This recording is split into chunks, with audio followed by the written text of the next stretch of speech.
नमस्कार, स्वागत आहे तुमच्या नवीन व्हिडिओमध्ये।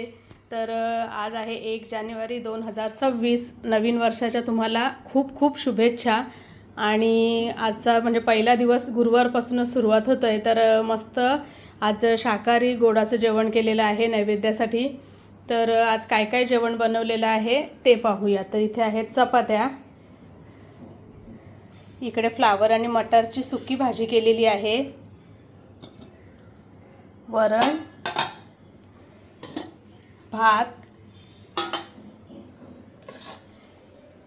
मिरची केलेली आहे मस्त चटपटीत अशी शेंगदाण्याचं कूट घालून। नेहमीच तळलेली मिरची करते, तर ही अचानक मला एक म्हणजे रेसिपी सुचली तर केली आहे। बघूया आता कशी होतीये ती। आणि खीर केलेली आहे। इथे काल म्हणजे मी 2 दिवस आम्ही अलिबागला गेलो होतो ना, तर तिकडून हे जायफळ लोणचं आणलेलं आहे, तर ते आहे आज लोणच्यामध्ये। तर असं आजचं वर्षाच्या पहिल्या दिवसाचं जेवण आहे। तर कसा वाटतो व्हिडिओ कमेंटमध्ये कळवा, आणि चॅनलवरती नवीन असाल तर सबस्क्राईब करा। आणि पुन्हा एकदा तुम्हा सर्वांना नवीन वर्षाच्या खूप खूप शुभेच्छा। धन्यवाद।